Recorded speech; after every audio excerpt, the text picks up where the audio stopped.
I'm going to pass around two books that I've discovered in the course of this that are both available cheap on eBay. This guy, Ross, I don't know if I'll get his last name right, Douhat, D-O-U-H-A-T is the way I remember it. Look him up on YouTube and see his speech on where Christianity is in America today. It's 5 years old and it sounds like it could have been written and delivered this weekend. This guy writes for the New York Times. He's a religious history writer for the Times, and he writes with more precision and more insight than anybody I had discovered up until the point where I ran into this book. Chris, keep it coming around if you would. This one's a little bigger. Go the other way. Yeah, there you go. The Evangelicals goes beyond fundamentalism that we're starting with, but is just astonishing in the knowledge that she brings to bear as a historian on where we are as a country and how we've gotten where we come from. I've not seen anybody that penetrates the mind from the inside as well. Now, there is another book to show you that's not available cheap, unfortunately, because there's a new version of it out. Where are you? That's not the one I want.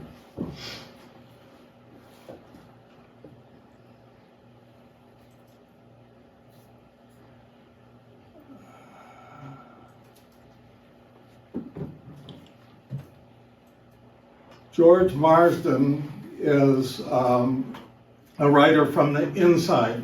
He was one of the fundamentalist leaders, and the reason it's not available cheap on eBay is that there's a third edition. So check this one out from the library if you want to get kind of the word. This is the guy that everybody cites. This is the number one historian in the field, according to just about everybody. Fundamentalism in American culture, very penetrating kind of thought. And what he starts out with was something that I just flat out resisted for the longest time. I did not like the idea. I wanted to start from the idea that this was a religious movement, that there were ideas at stake, that there was theology at stake, that there was a view of life at stake.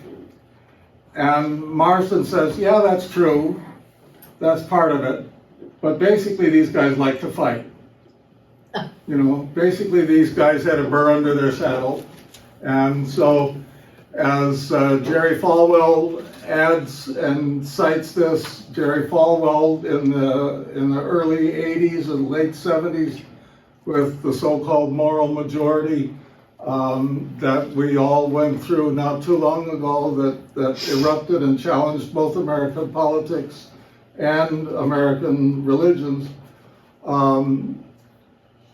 Jerry was probably the most articulate fundamentalist of his day in describing what people believed, and he basically spoke more strongly about inerrancy than probably anybody else had done to American culture up to that time. And he said the Bible is without error when it comes to geology and science as well as theology. And, you know, kind of drew the line in the sand. Marsden speaks from the inside out. I thought I was ready to go about a month ago with this particular presentation. I've probably changed it 10 times, you know, since then, because I keep coming up with new stuff the more that I read. I changed it all last night. And it's remarkable to me how wide this field is and how much is going on. Another thing that I didn't want to admit, you know, thinking about this, because this is supposed to be theology. This is supposed to be belief systems. This is supposed to be, what animates people to make decisions about how they worship and how they think about God, right? That shouldn't be a personal kind of thing. It shouldn't have to do with, whether you like someone or whether you're jockeying for power. All of those things fit into, all of those. So it's, at times, it's a struggle between personalities as well. Everything is up for grabs. So what I want to do with you today is start kind of where we left off. I had begun presenting the last time we met, and it's really good to see you all again. I love doing this, and I love this congregation's follow through and thought process. The mental acuity that you bring to this keeps me honest. And what I want you to do as I go through this today is, first of all, ask questions as we go, because this is so huge that there's no way I'm going to be able to do justice to everything. I'm just flat out going to have to omit some things. When we started out last year, I was calling this series Religion in America. Well, that quickly morphed into Christianity in America. We really weren't talking about native religions. We really weren't talking about Judaism. And I didn't talk about Catholicism much. So it's really been Protestant Christianity in America more than anything else. And what fascinates me to start with is the kickoff takeaway to begin with is the locus of the contest for fundamentalism is Calvinism. It springs out of the Calvinist background that we spent so much time as we started, because our beginnings as a country came from the Calvinist separatist movement that started in the Massachusetts Bay and northeastern colonies and drove the early religious experience in America. So that's what's beginning. And where I left off last time was we were seeing big changes in the world. And we were seeing a whole lot of challenges to this American system, if you want to call it that, of Protestantism. And if we get a few more here today, I'll give you a chance, that's what the cards are for, to start your own religion today.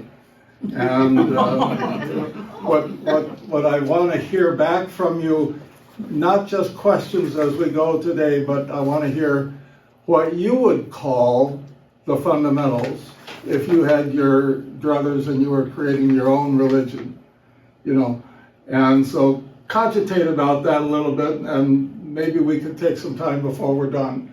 But the idea is, ultimately, these fundamentalists settled on 5 or 6 doctrines. Maybe not the ones you think they would settle on, but the reason, back to that Falwell message and that earlier slide that George Marsden pulled out, is the reason they settled on those 5 to emphasize is those are the ones they wanted to fight about. Those are the ones that they saw the most conflict. Some other things that we might say we'd take for granted, they didn't feel like fighting about those. So, what is it that's worth keeping and what is it that's worth saving?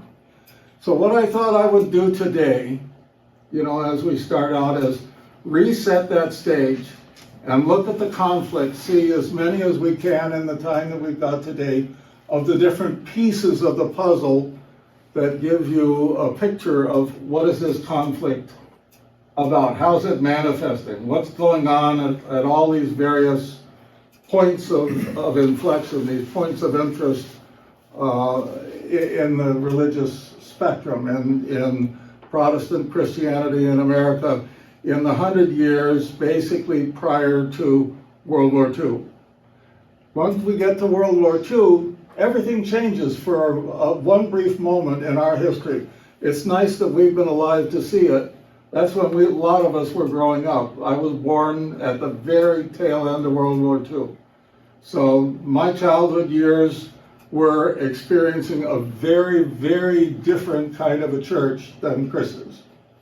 You know, very, very different kind of a world, you know, before Sputnik, before all the changes that came from. And church membership after World War II was, that's right, it was sky high compared with now. America's kind of like a sine wave. You know, we've seen last year, we talked about the Great Awakenings. You know, church attendance was down to about 6% at the beginning of the first Great Awakening. Then you had this big spike of interest after George Whitefield came over and stirred everybody up. Then you had Charles Grandison Finney and his crew with the second Great Awakening. And now we're going through the preparation for another big spike. And today we're, as Pastor Jay reminded us in the service this morning, we're kind of, I don't know if we've hit the trough yet, but we're on the downslope for sure, nationally, as a country.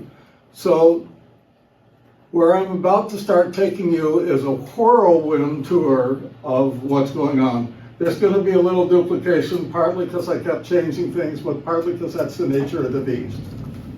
So it's going to interweave with what they're fighting against.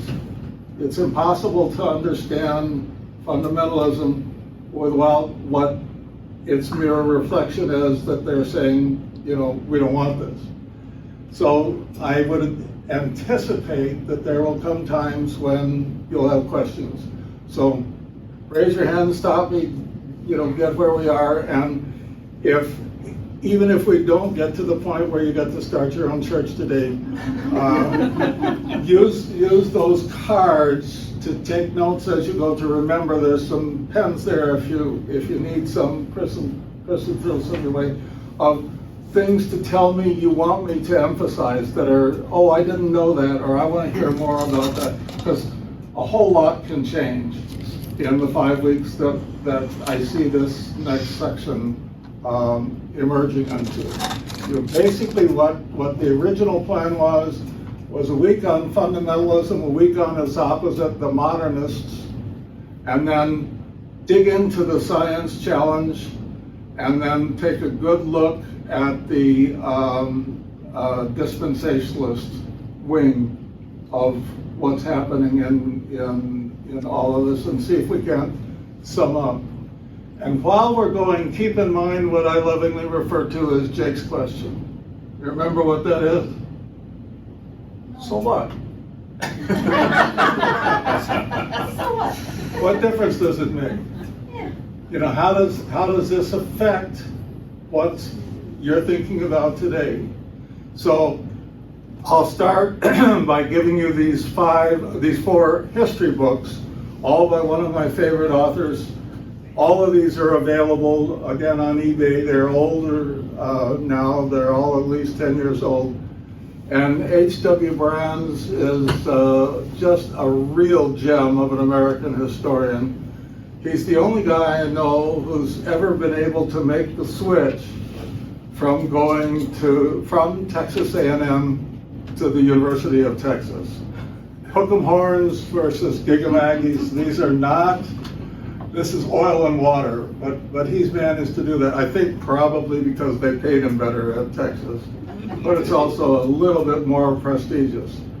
American Colossus is about the money interest. This is a special interest of it. He does a better job than anybody I know of breaking things down and giving you the insight of how did money make itself into the point where, number one, our economy changed, and number two, there are these individual drivers that today we would think of as the upper 1% or the fat cats or the wealthy capitalists. These captains of industry that you see on the History Channel, nobody understands them better that I know of in layman's terms than H.W. Brands. end of the century, where we're starting today. Nice little book about that. The Age of Gold is one that we did here at Messiah in the book club. Age of Gold describes how, with the California gold rush, America changed for forever. And the way we think about money, the get-rich-quick idea, and the connection from West Coast to East Coast by virtue of the Transcontinental Railroad, all of a sudden, our market internally was bigger than the rest of the world combined. All of a sudden, we were the center of the world financially. It was no longer England. It was no longer Europe. It was the United States, and people didn't see that coming. What I like about the man who saved the Union is not only does he do a wonderful job of describing the man who was Ulysses Grant, not his real name. You know, his real name was Hiram, and you don't hear that, but the Army told him that he had to change that at West Point. And not only was he the great general that won the war, but he was also a fabulous president that was almost brought back after he'd served his 2 terms for another term by acclamation. He just narrowly missed that. He was revered and respected throughout the world, but the way that he saved the Union was not just the Civil War, it was also Reconstruction. Now, interestingly enough, this was on the news last night, or I say on the news, it was a rebroadcast, I guess, of Colbert. And Colbert was interviewing Brett Baier, of all people, from Fox News. And Brett Baier is trying to describe himself or set himself up as a historian as well as a newscaster. And so he's got books out. My older son sent me a book that Brett wrote about Eisenhower. And he's a little bit fawning, but there's some good details in there that aren't there. But I noticed in listening to the way that he described Grant and the way that he set up the discussion of Reconstruction, how different the same set of data can be presented and can be interpreted by different lenses. And basically what he was saying was that Grant realized that Reconstruction had run its course. That's the way he put it. I'm not sure that he's right about that, but it's an interesting point of view. The fact that that happened gave the South the opportunity to create the myth of the cause, the lost cause that's still worth fighting for, that plays a part in the fundamentalist revival that has roots in the South, that has roots in the authoritarian structure that takes us back into the Victorian age and the kind of system that's based on class. And that all comes home to roost, and nobody captures that better than H.W. Brands. And when you're reading it, the thing that just blew me away when I listened to the book and read it both is you think you're listening to the news today. It sounds, the stories that are coming out, if you go back to 2016 and the election and the Virginia meeting of the clannish folks that drove Biden to enter into the race, all of that discussion sounds exactly like what Brands is talking about in the 1870s. So all of these will help you get a handle on where we start from. They won't solve the problem of understanding Billy Graham. We got to go to YouTube for that. But this is coming. So there's a lot that's happening as we get started here. And the world has changed. You stop to think about some of these things that we have an antique, sort of. A near antique that I got in my travels when I was recruiting. It's one of those phones that hangs on the wall. It doesn't have a crank, it actually has a handset on it, one of those old black handsets. But it's the transition between the table model handset. and the old crank type. But I remember my uncle's farm having a crank set. Any of you remember party lines? Oh, yes. Yes. Yes. Yep. You know, for those that are used to only cell phones, this doesn't make any sense. This doesn't. What do you mean you have to wait to talk until someone else? It doesn't work. But what's happening is you have industrialization that's massive, second wave of industrialization, and it's partly on the backs of child labor. And this is one of the cause celebs that the left in this line of thinking, the modernists are going to say, this shouldn't be happening in our society.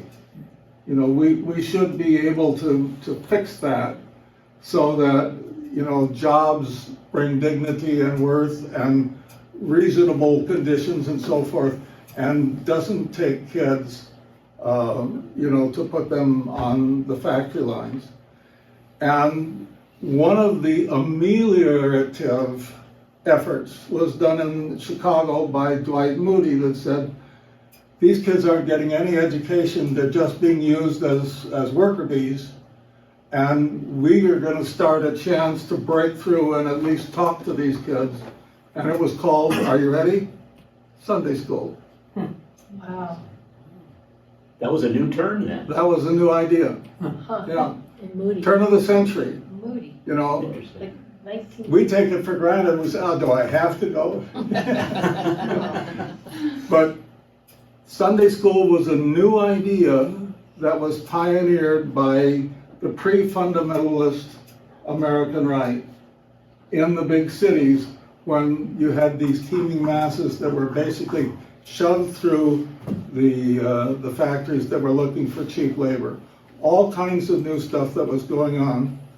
So to the rest of the world in America, to a lesser extent, but still very much a part of it, the idea about the way things are was set in the 100 years almost that Queen Victoria was presiding over, basically from about 1820 until World War I. Not quite, but a 90-year period that you can think of as the Victorian age or the Victorian reign or the Victorian era. And there's some definite ideas that go with this culturally as well as religiously. But they set the stage that we're starting to work with.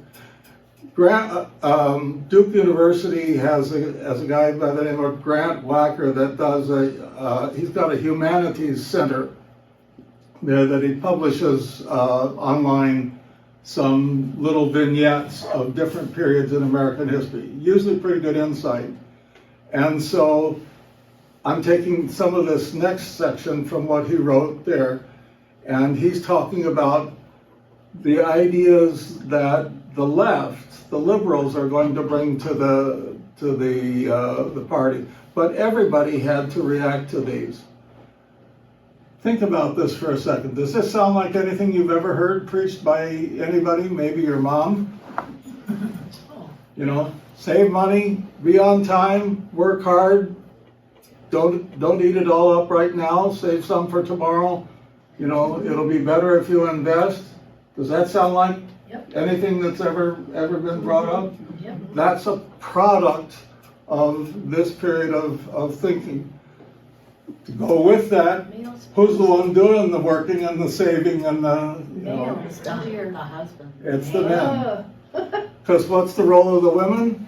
Take Wash care of the dishes. kids. Domestic sphere. Wash The dishes. idea was the home Yeah. was the center for the women, and this was almost sacred. The home was uncorrupted by the vicious outside dog-eat-dog world. So when the man came home from work, he charged his batteries. And he got connected back up with what really, you know, was where he was to live. The women did that for the men. The family did that for the men. As far as the women were concerned, sex was for families. As far as the men was concerned, well, there's another purpose. But Victorian age has probably had more written about sexual mores and the repression of free expression of sexuality than anything else of the time. But it's very much a part of the thinking that was in place up to the point in time where, again in America, you start to have women's movement kinds of issues and some women leaders coming out of this period that are going to drive a lot of change. Even to the point where Frances Willard, the largest and most well-known women's leader in the temperance movement particularly, went out of her way when she spoke to make sure that the set, if you will, that she spoke onto the stage was surrounded by book racks, ottomans, chairs that looked like they came out of your living room, so that she projected the idea that it was okay for women to be thinking about this and be talking about that. Because she wasn't out there, this is way before bra burning and way before, the idea of the women's movement being in your face or anything like this. This is gaining acceptance slowly and moving. Victoria, on the other hand, decided that she was going to serve honorably and be an example to the rest of the world, and she personally saved the royalty in England by virtue of being able to move it from being a part of the political system and the decision-making to a more ceremonial kind of role. Rather than fight democratization, she said, we'll preserve the royalty, but we don't have to be in charge of everything.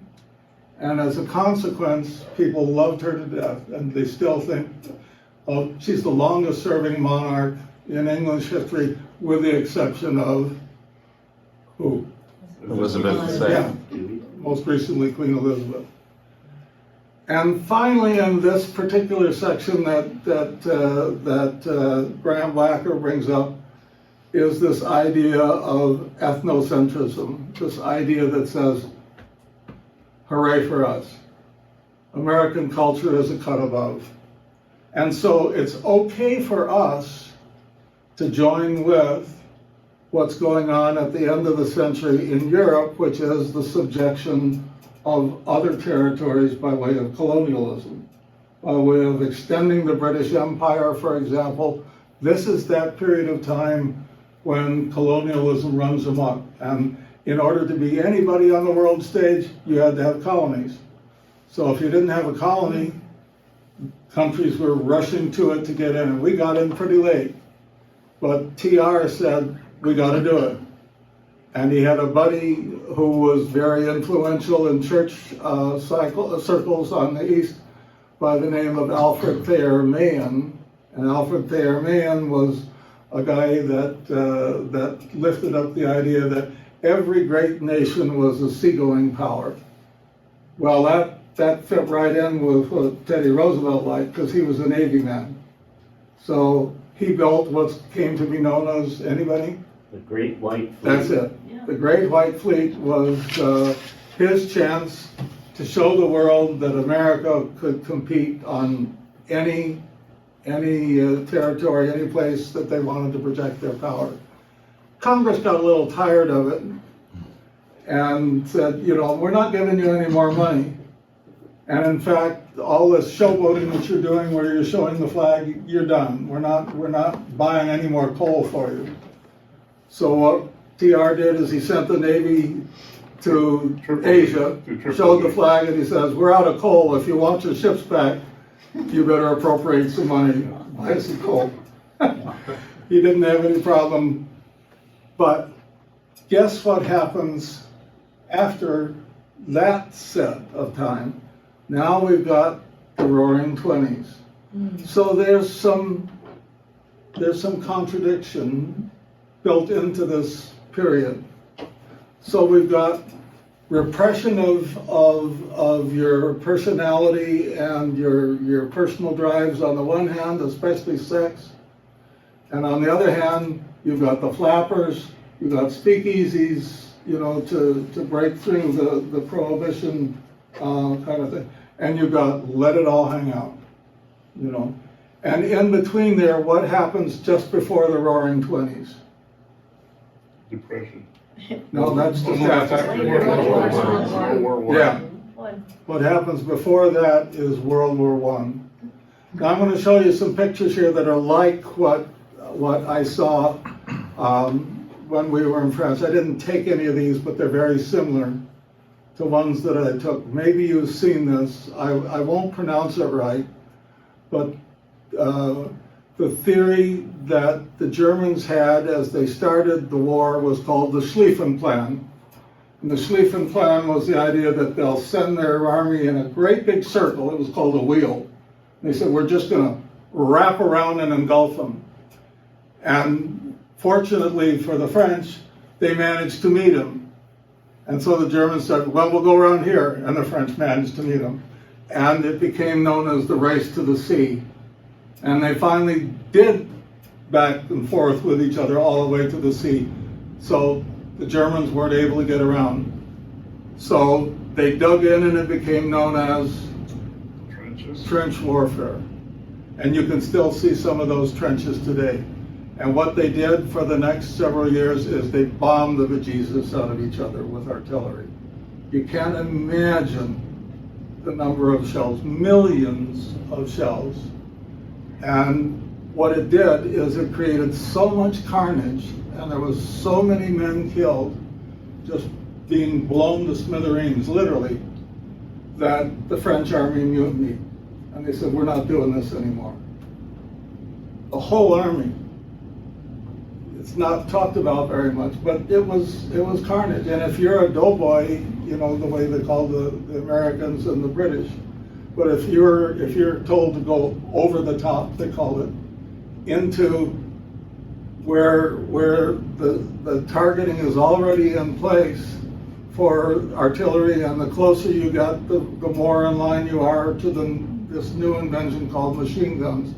Thousands and thousands and thousands of men were mown down. In Britain, they called it the lost generation because there literally was no men left. They're literally ate up. And if you refused, you were executed. Yeah. Well, But you're if right. the whole army's not going, and so they had to make some concessions. And they said, well, so there was so much artillery at Verdun and the Somme, the two biggest battles in France, that they couldn't tell the difference anymore between German bones and French bones and who was and wasn't. The pieces of, literally pieces of men that are left.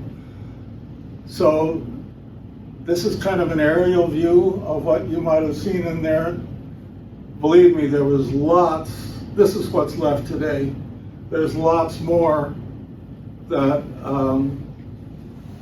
that would be just completely obliterated. Whole towns were shattered and don't exist anymore. The French keep them on the map because they don't want to. There's craters that are still there. You can The craters are still there, and the remains of some of the houses are still there.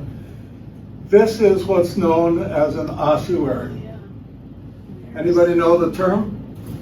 Boneyard. An ossuary is a house of bones. And there's room after room after room like this one. And some of them aren't nicely stacked like this, they're just shoveled all together.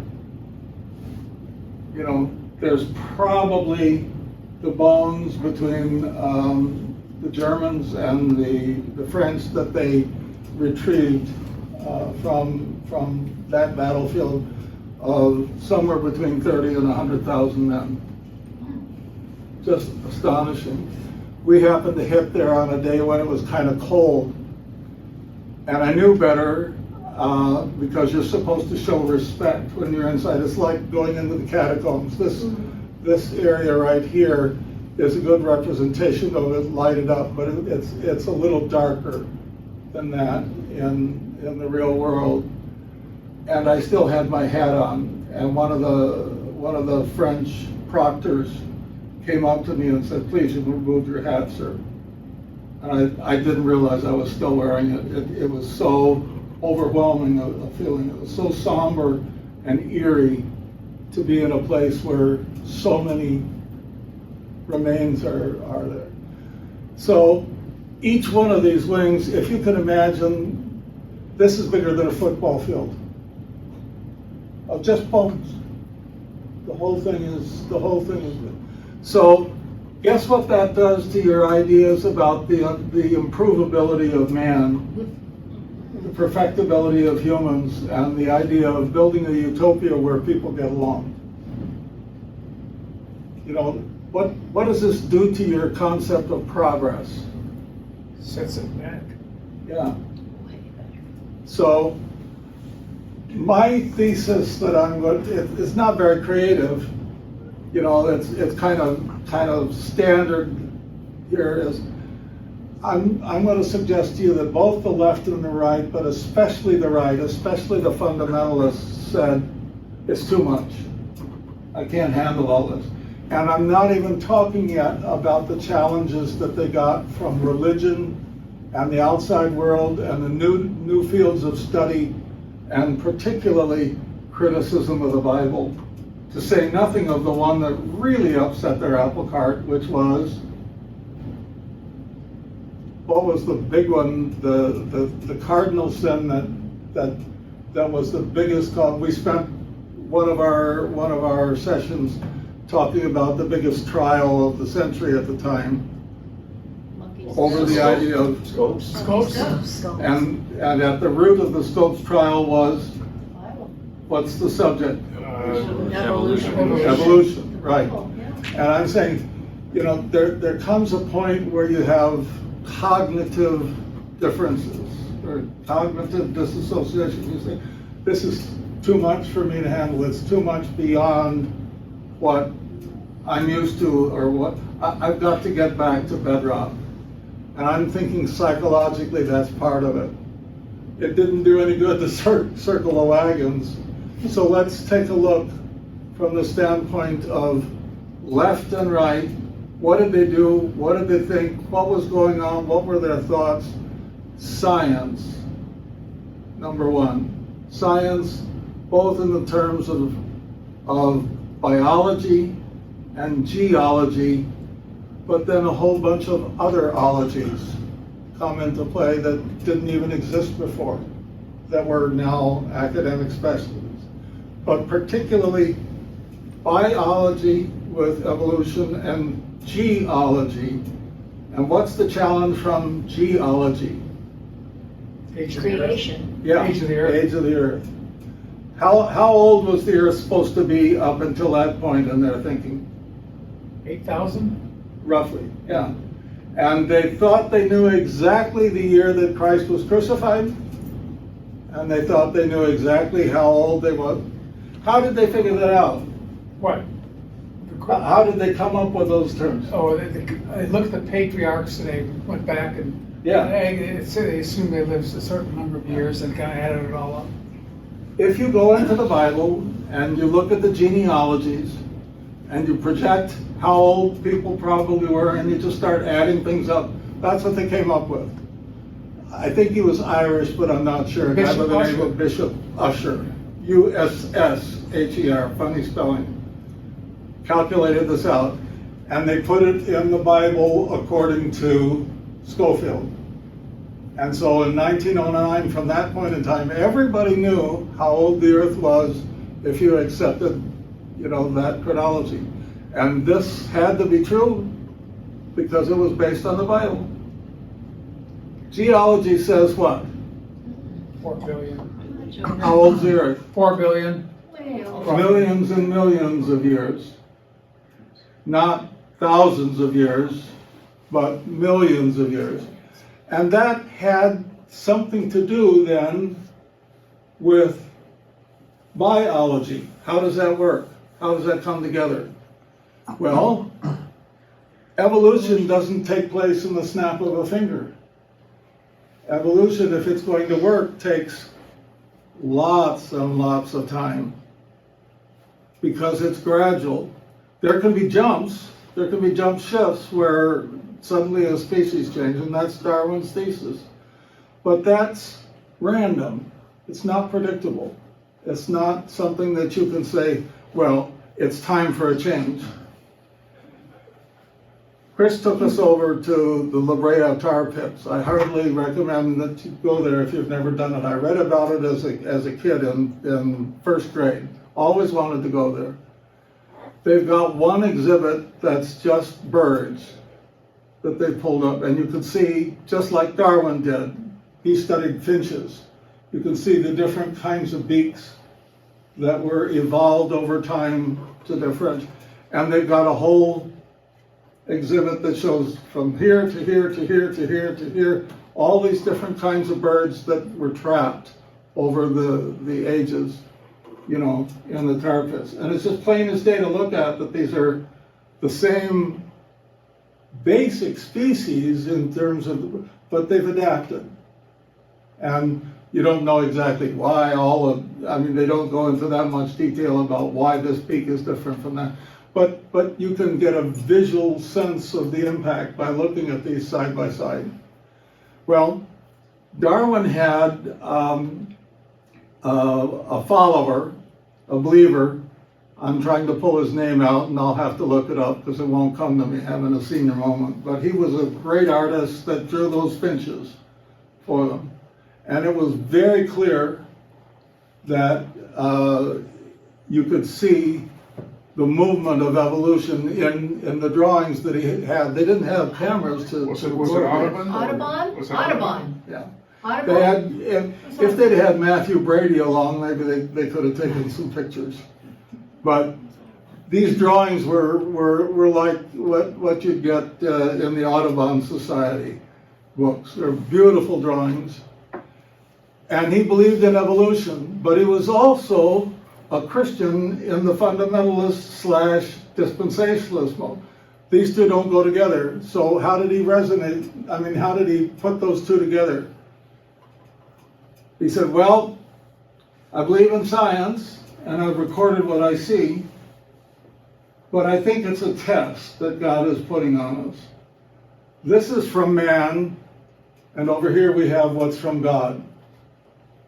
And God wants us to have faith in his version, so he's testing us to see if we can put up with this cognitive dissonance.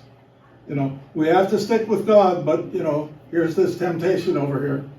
So they have to exist side by side, but I've got to stay with what my faith tells me.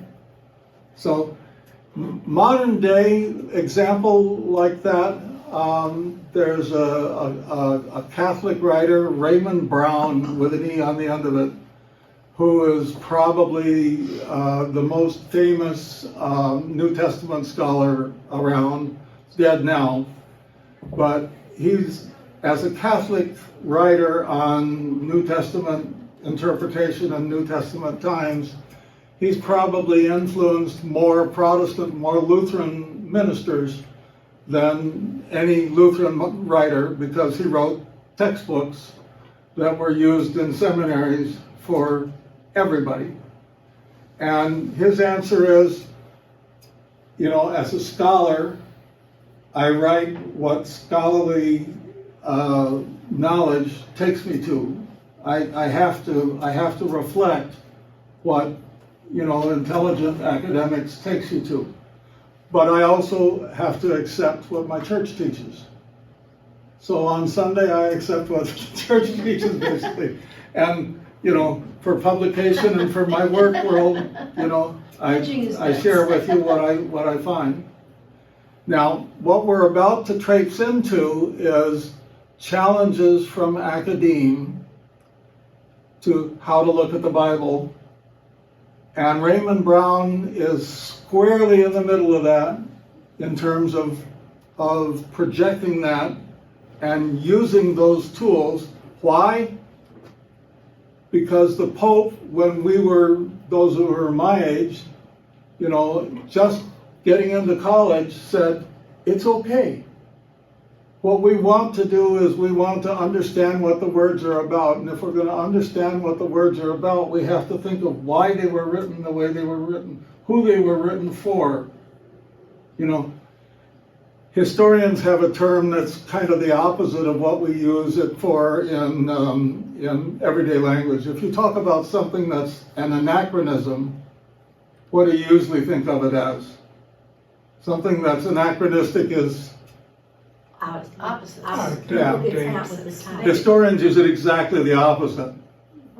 The way historians use it in academics is they say, you take the view that you have now and you project it backwards and you say, well, it must have been that way because that's how I see it. That's how we use the term now. But it didn't work that way back then.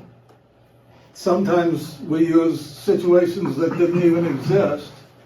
You know, we use technologies that didn't exist, and we say, well, it must be that way. It was always that way, like that phone that I have hanging on the wall.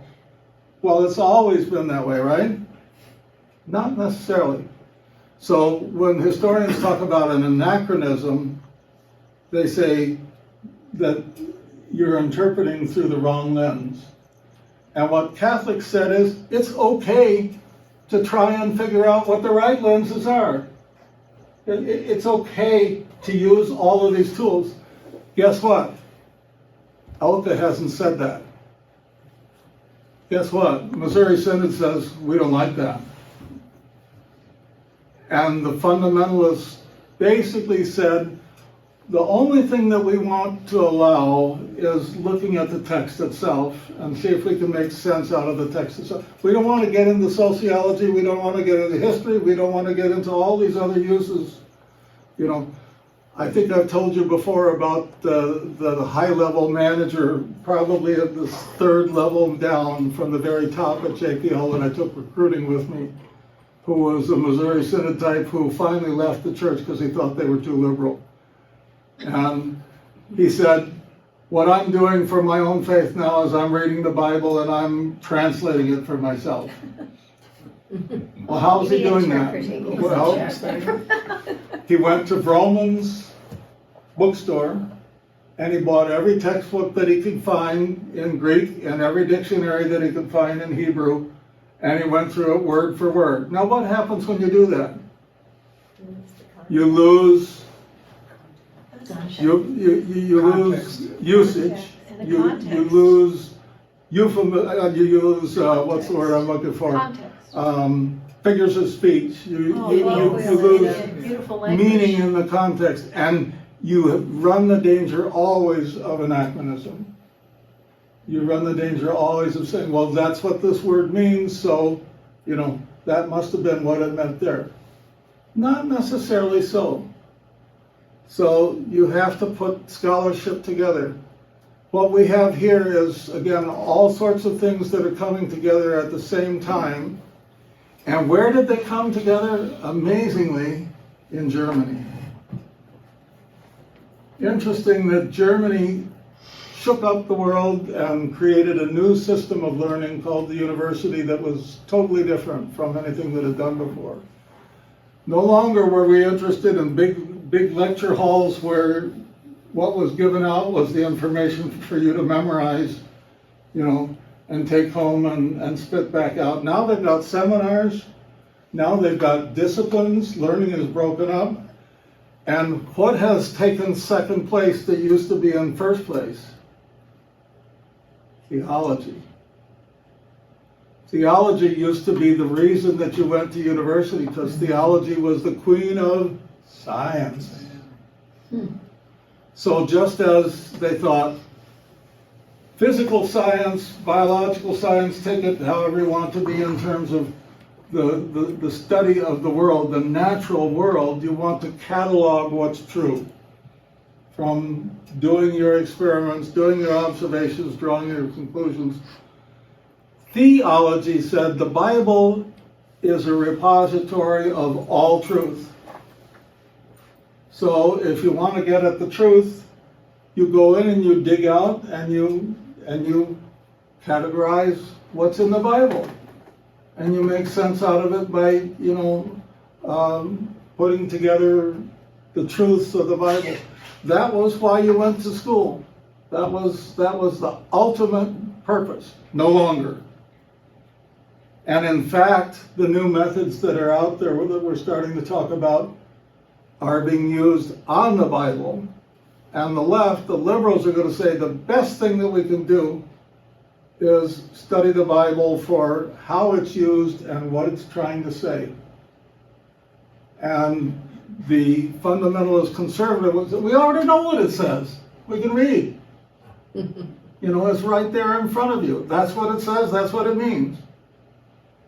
And these new scholarship is saying, not so fast.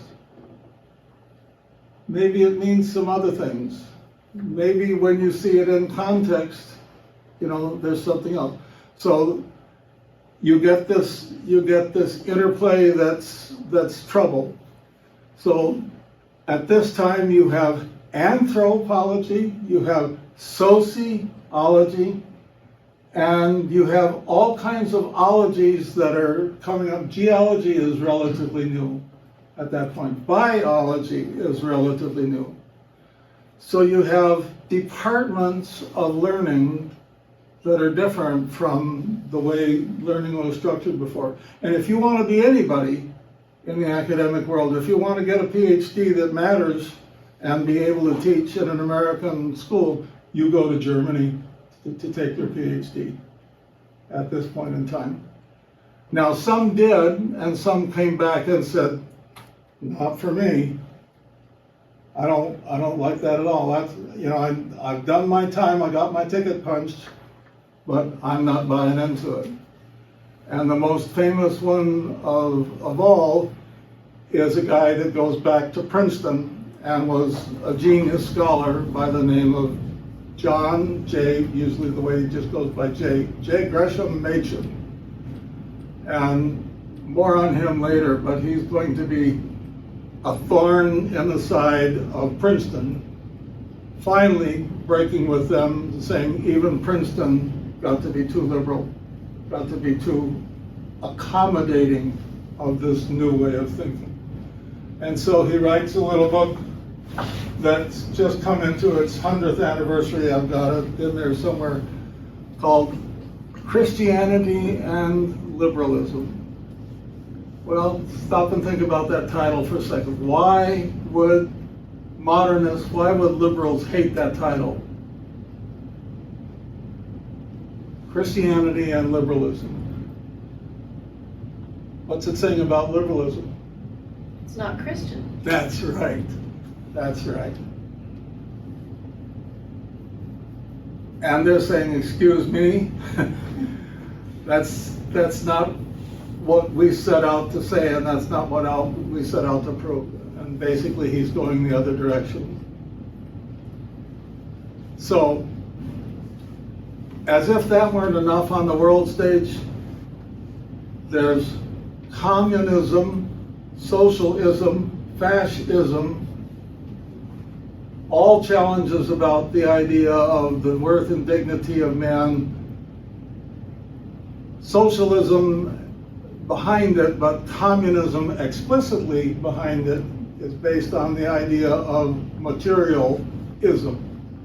That is to say, what really matters to them is materialism, translated by the only thing that is of value comes from the worker's labor.